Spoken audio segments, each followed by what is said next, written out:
Boa noite, você vai ver hoje no Tarek Notícias. Com hospitais pressionados por Covid-19, Portugal prorroga lockdown. Diretor do Instituto Butantan questiona Eduardo Pazuello por prever imunização de 100% da população vacinável em 2021. Frio congela trecho do rio Tamisa, no sudoeste de Londres. Motorista de aplicativo morre após ser baleado em tentativa de assalto na zona sul de São Paulo.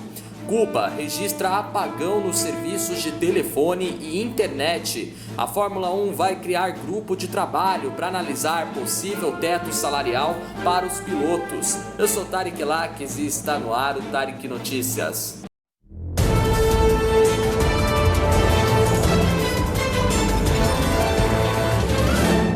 Portugal prorrogou ontem um lockdown no país até pelo menos o dia 1º de março de 2021 para combater seu pior surto de infecções por Covid-19 desde o início da pandemia, mas o primeiro-ministro de Portugal, António Costa, advertiu que as regras rígidas devem permanecer por mais tempo. De acordo com a legislação portuguesa, o chamado estado de emergência está limitado a 2 semanas, mas pode ser prorrogado indefinidamente. O país, de pouco mais de 10 milhões de habitantes, se saiu melhor do que outras nações da Europa na primeira onda da pandemia, mas 2021 trouxe um aumento devastador de infecções e mortes, em parte atribuído à rápida disseminação da variante britânica do vírus e à flexibilização das regras para o Natal. Na última quarta-feira, Portugal também confirmou o primeiro caso da mutação brasileira do vírus, quando 14.900 pessoas morreram de Covid-19, com o total de casos chegando a 778.369 desde o início da pandemia. Embora o número de infecções e mortes diárias tenha diminuído esse mês, o sistema de saúde tem dificuldades para tratar os cerca de 6.400 pacientes com Covid-19 em hospitais e terapia intensiva. Bom, vamos à próxima notícia. O diretor do Instituto Butantan, Dimas Covas, questionou hoje a projeção do ministro da Saúde, Eduardo Pazuello, de imunizar toda a população vacinável no Brasil em 2021. Dimas Covas criticou a indefinição do que seria esse público mencionado por Eduardo Pazuello e a indisponibilidade de doses suficientes para atingir a chamada imunidade de rebanho. Até ontem, em torno de 4,5 milhões de pessoas receberam a primeira dose da vacina da Covid-19, o que representa somente 2,16% dos brasileiros, segundo o levantamento do consórcio de veículos de imprensa feito junto às secretarias estaduais da saúde. A projeção de atingir toda a população vacinável ainda esse ano foi colocada pelo ministro durante uma audiência no Senado ontem. Sem dar detalhes, Eduardo Pazuello afirmou que 50% desse público receberá imunizantes até junho e que os outros 50% serão vacinados até dezembro, mas não explicou o que considera a população vacinável. No Brasil, pessoas com a imunidade baixa e menores de 18 anos não estão sendo vacinadas. Os critérios adotados pelo governo federal e a falta de vacinas também são questionados por representantes dos estados como Santa Catarina, Pará e Espírito Santo, que pedem o envio de mais remessas para fazer frente à demanda de vacinação. No Senado, Eduardo Pazuello disse que o critério para a entrega é a quantidade de pessoas que formam os grupos prioritários em cada estado. O diretor do Instituto Butantan, Dimas Covas, esteve em Serrana, São Paulo, hoje, para o lançamento de um projeto inédito de vacinação em massa, que vai apurar o impacto da Coronavac contra a transmissão do novo coronavírus. Questionado sobre a fala do ministro da Saúde, Dimas Covas disse que a definição sobre o que seria uma população elegível para a vacinação até o fim do ano não ficou clara.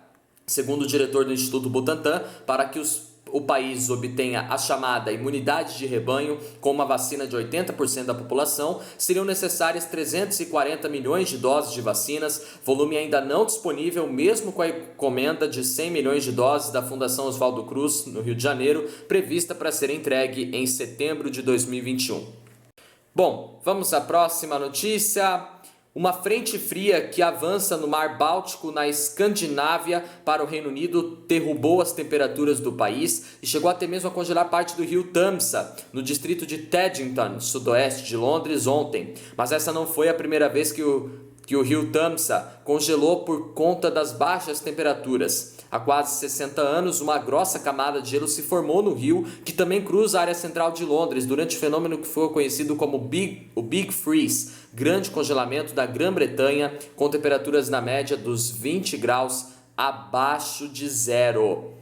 Hoje, os termômetros da capital inglesa registravam marcações inferiores aos 2 graus abaixo de zero, e mesmo antes de terminar a primeira quinzena do mês, esse fevereiro já vem sendo considerado o mais frio em quase 3 décadas. Em diversos pontos ao norte do país, há previsão de uma madrugada fria entre hoje e amanhã, com temperaturas inferiores aos 15 graus abaixo de zero.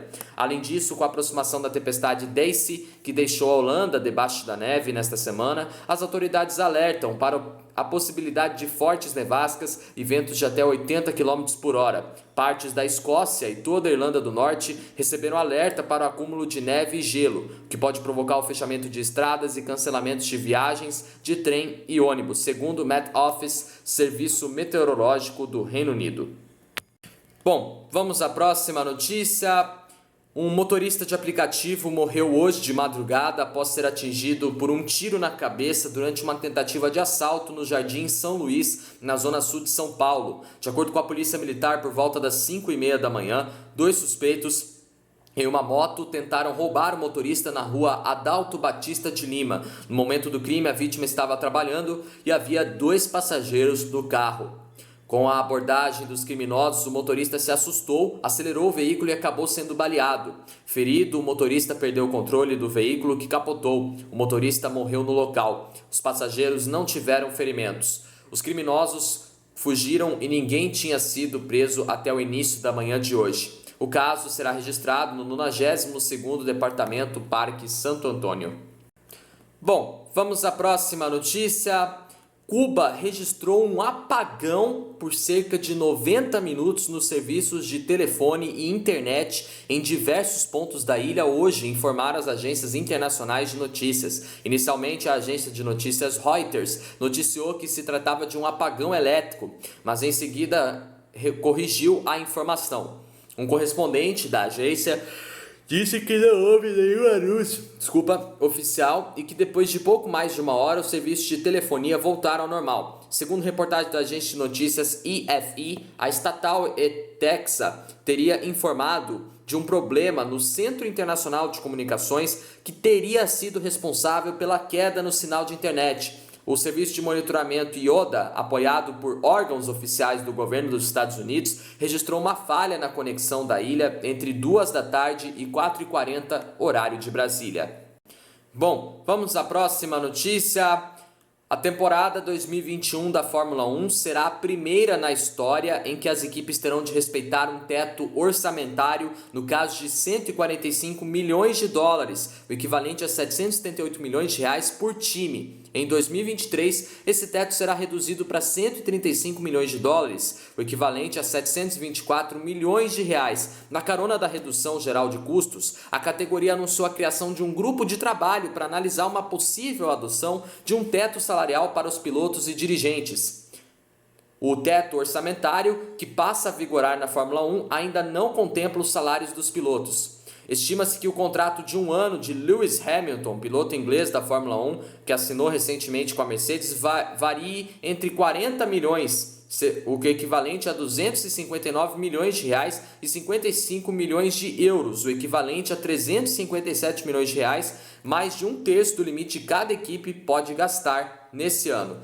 Quem resolveu se meter na questão salarial envolvendo Lewis Hamilton foi o chefão da RBR, Helmut Marko. Para o austríaco, o heptacampeão mundial está inflacionando os custos da Fórmula 1, que para ele precisaria de fato interferir nesse aspecto. Bom, nosso jornal Tarek Notícias termina por aqui. Se você quiser rever nossos vídeos desde a nossa primeira edição do nosso jornal, tá no nosso canal, corre lá, deixa seu like, se inscreva no meu canal e me acompanhe também no Instagram e no Facebook. Tenham todos uma boa noite, uma ótima sexta-feira para vocês, bom fim de semana e até amanhã no sabadão em mais uma edição do Tarek Notícias. Valeu, obrigado pela companhia, tchau!